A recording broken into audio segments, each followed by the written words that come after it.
Primeira carta de Paulo a Timóteo. Capítulo 1. Eu, Paulo, sou apóstolo em missão especial por Cristo, nossa viva esperança.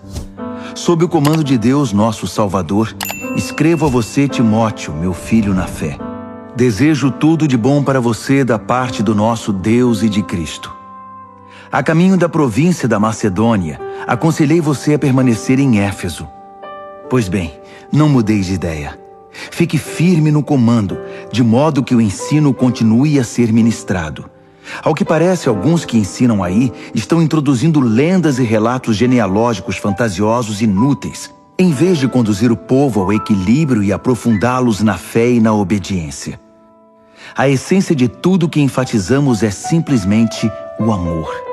Amor não contaminado por interesse próprio e fé corrompida, ou seja, uma vida aberta para Deus. Os que se distanciam da essência logo se perdem num labirinto de futilidades.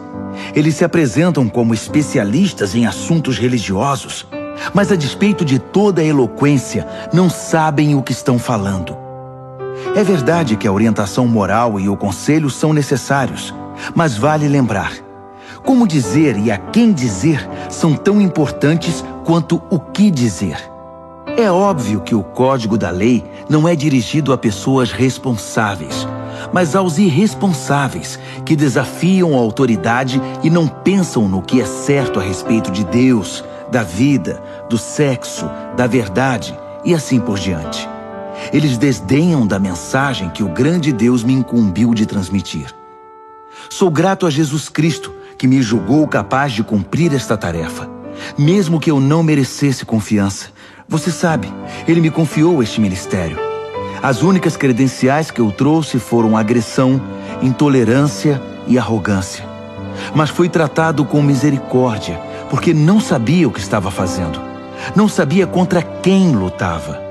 A graça, misturada com a fé e o amor, foi derramada sobre mim e dentro de mim. E tudo por causa de Jesus. Aqui está uma palavra que você pode levar no coração e confiar nela. Jesus Cristo veio ao mundo para salvar os pecadores. Eu sou a prova, o pecador público número 1, de alguém que jamais conseguiria nada, a não ser por pura misericórdia. E agora ele me apresenta como prova de sua paciência sem fim aos que confiam nele para sempre. Profunda honra e esplendorosa glória ao Rei de todos os tempos, Deus único, imortal, invisível, sempre e sempre. Amém. Estou passando essa tarefa a você, meu filho Timóteo. A palavra profética dirigida a você nos preparou para isso. Todas aquelas orações serão atendidas para que você faça um bom trabalho e seja destemido em sua luta e apegado à fé. Afinal, estamos numa guerra. Alguns, você sabe, por relaxar na firmeza e por pensar que qualquer coisa é válida, fizeram da vida de fé uma bagunça. Himeneu e Alexandre estão entre eles. Eu os entreguei a Satanás para que aprendam a não blasfemar. 1 Timóteo, capítulo 2. A primeira coisa que quero que você faça é orar. Ore como souber por todos os que você conhece. Ore especialmente pelos líderes e seus governos, para que governem bem, de modo que estejamos tranquilos quanto à nossa vida simples, em contemplação humilde. É assim que o Deus Salvador quer que vivamos. Ele quer que não somente nós, mas todos sejam salvos e conheçam a verdade que nós aprendemos. Que existe um Deus, apenas um, e um sacerdote mediador entre Deus e nós, Jesus, que se ofereceu em resgate por todos os prisioneiros do pecado para libertá-los. Pouco a pouco as notícias vão se espalhando, e esta tem sido minha única tarefa: levar essas notícias aos que nunca ouviram nada a respeito de Deus e explicar como a mensagem opera, pela fé simples e pela verdade singela. Considerando que a oração está na base de tudo isso, o que mais quero é que os homens orem, em vez de ficar brigando como inimigos, e levantem mãos santas para Deus. Quero também que as mulheres tenham sua participação, portando-se com humildade na presença de Deus, sem obsessão por ficar se enfeitando na frente do espelho ou correndo atrás da última moda, mas fazendo um belo trabalho para Deus, tornando-se belas dessa maneira. Não permito que as mulheres assumam o comando e digam aos homens o que fazer. Elas devem ficar quietas e obedientes, como os demais. Adão foi feito primeiro, depois Eva. A mulher foi enganada primeiro. Foi a pioneira no pecado. E Adão imediatamente depois. Mas o ato de dar à luz trouxe salvação, invertendo a situação de Eva. No entanto, a salvação vem apenas para os que perseveram na fé, no amor e na santidade. E isso os torna maduros. Tenha certeza disso. 1 Timóteo, capítulo 3. Se alguém deseja ser líder na igreja, ótimo, mas há algumas condições. Deve ser alguém de boa reputação, fiel à esposa, de fácil relacionamento e hospitaleiro. Deve entender do que fala, não ser muito chegado em vinho e não ser controlador, mas gentil. Não deve ser sensível demais a críticas, nem movido pela ganância. Deve administrar bem seus negócios, ser atencioso para com os filhos e respeitado por eles. Pois se alguém não é capaz de lidar com os próprios negócios, como poderá cuidar da igreja de Deus? Não deve ser novato na fé, para que a posição não suba a cabeça, e assim não caia na armadilha do diabo. O mesmo vale para os que querem servir em outras funções na igreja. Cristãos sérios, sem falsidade e não muito chegados em vinho, e que não estejam no ministério pensando em ganho pessoal. Devem ter respeito pelo mistério da fé, não usando a posição em proveito próprio. Eles devem ser testados.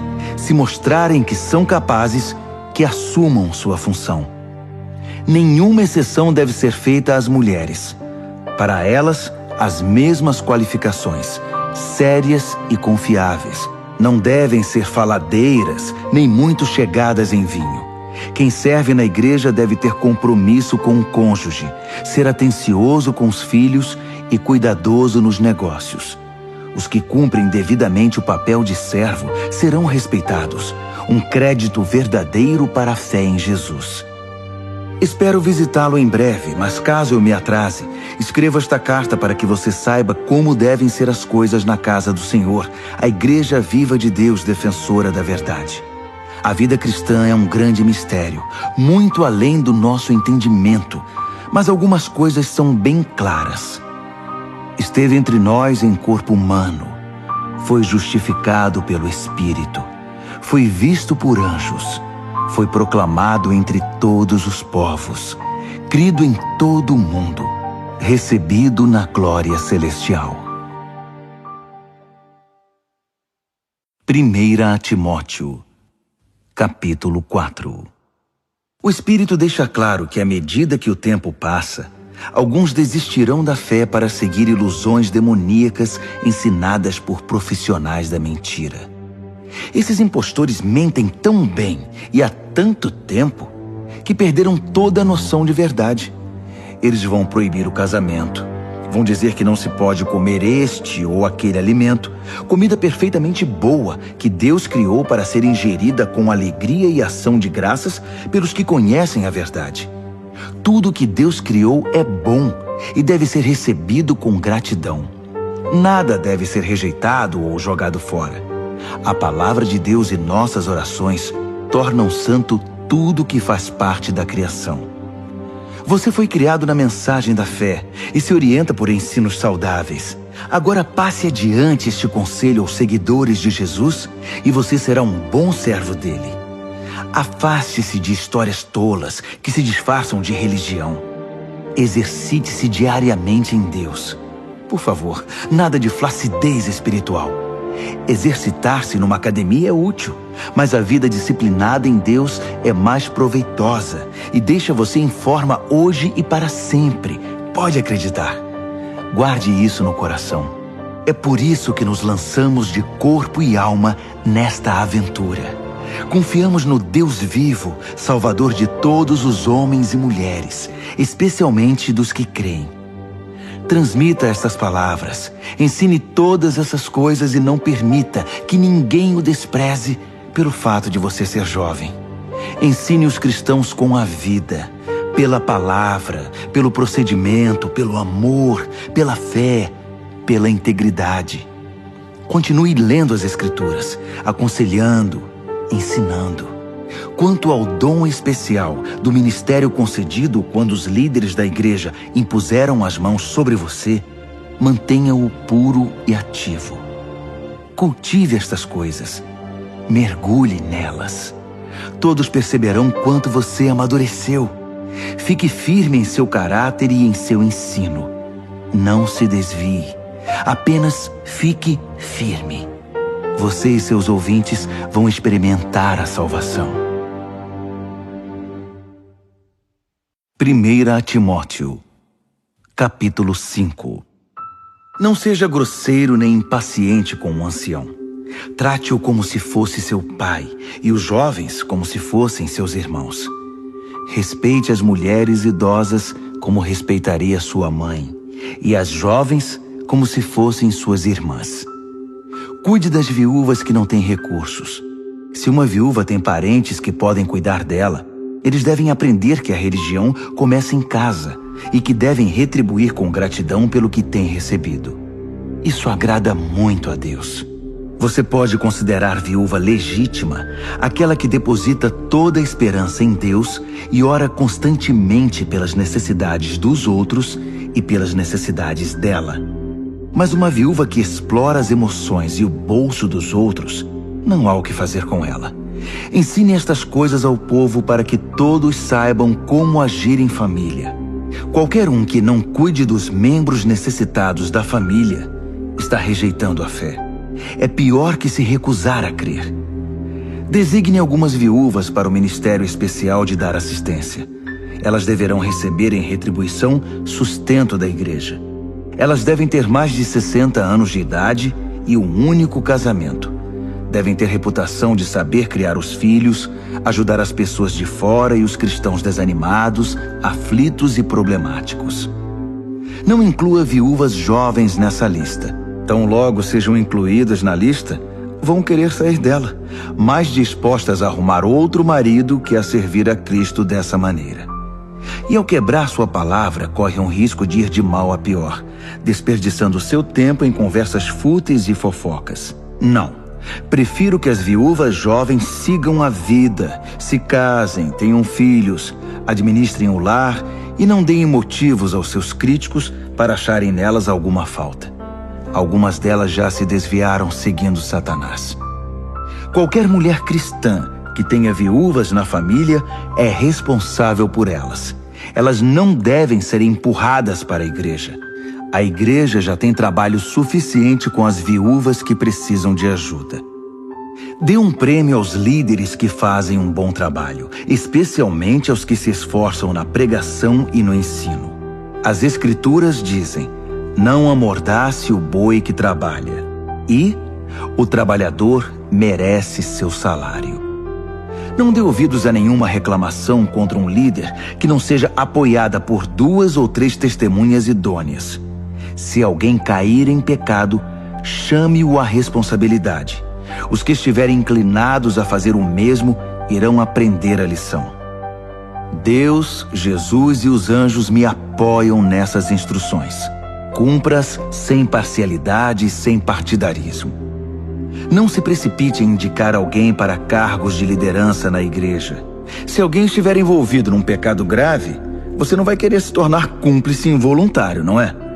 De qualquer maneira, cuide muito bem de você mesmo. Não se importe muito com o que os críticos vão dizer.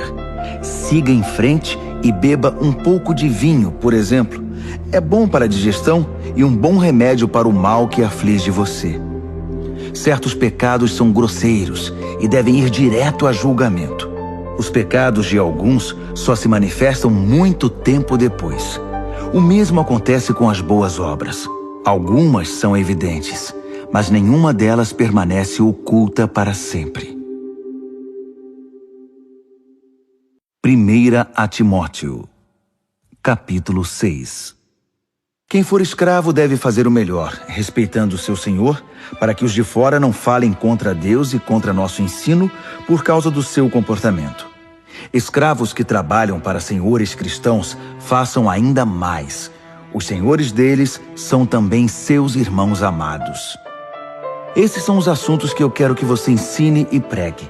Se algum líder começar a ensinar outra coisa, rejeitando as palavras sólidas do Senhor Jesus e nossa instrução piedosa, diga o que eles são: rios poluídos de ignorância que contaminam tudo com inveja, controvérsia, maledicência e fofocas. De vez em quando há uma epidemia de traição, e a verdade passa a ser apenas uma lembrança remota. Eles pensam que a religião é um meio de conseguir lucro rápido. Uma vida consagrada traz lucro, mas esse lucro é a rica simplicidade de ser você mesmo na presença de Deus. Considerando então que entramos no mundo sem um centavo e que sairemos dele sem nada, se temos pão na mesa e sapatos nos pés, é o bastante. Mas o líder que está apenas atrás de dinheiro se destruirá rapidamente. A cobiça por dinheiro traz problemas, apenas problemas. Depois de entrar por esse caminho, alguns se desviam inteiramente da fé e amargam seu arrependimento pelo resto da vida. Mas você, Timóteo, homem de Deus, fuja de tudo isso. Corra atrás de uma vida justa, uma vida de contemplação, fé, amor, perseverança, cortesia. Corra a toda velocidade na fé. Busque a vida eterna, pois fomos chamados para ela. A vida que você abraçou tão fervorosamente na presença de tantas testemunhas. Exorto você na presença do Deus doador da vida e diante de Cristo, que ficou firme na presença de Pôncio Pilatos e não retrocedeu um só milímetro. Guarde esse mandamento com seriedade e não vacile. O Senhor Jesus Cristo está voltando. Ele vai se manifestar no tempo certo e sua vinda está garantida pelo bendito e incontestável soberano, pelo Supremo Rei, o Altíssimo Deus. Ele é o único que a morte não pode tocar. Sua luz é tão brilhante que ninguém pode chegar perto. Ele nunca foi visto por olhos humanos. Olhos humanos não conseguem percebê-lo. A ele toda a honra e o domínio eterno. Amém. Diga aos ricos na riqueza deste mundo que deixem de lado a empáfia e a obsessão por dinheiro que está aqui hoje e desaparece amanhã. Diga-lhes que busquem Deus, que ajunta muitas riquezas que jamais conseguiríamos administrar, e façam o bem, para que sejam ricos em ajudar os outros e sejam para lá de generosos. Se agirem assim, irão ajuntar um tesouro que vai permanecer, e ainda obterão a vida que é a verdadeira vida. Quanto a você, meu prezado Timóteo, guarde o tesouro que recebeu. Guarde-o com sua vida. Evite a religião de aparências e a confusão praticada pelos que se denominam sábios. Pessoas enredadas em muita conversa podem perder a essência da fé. Que a graça transbordante guarde você.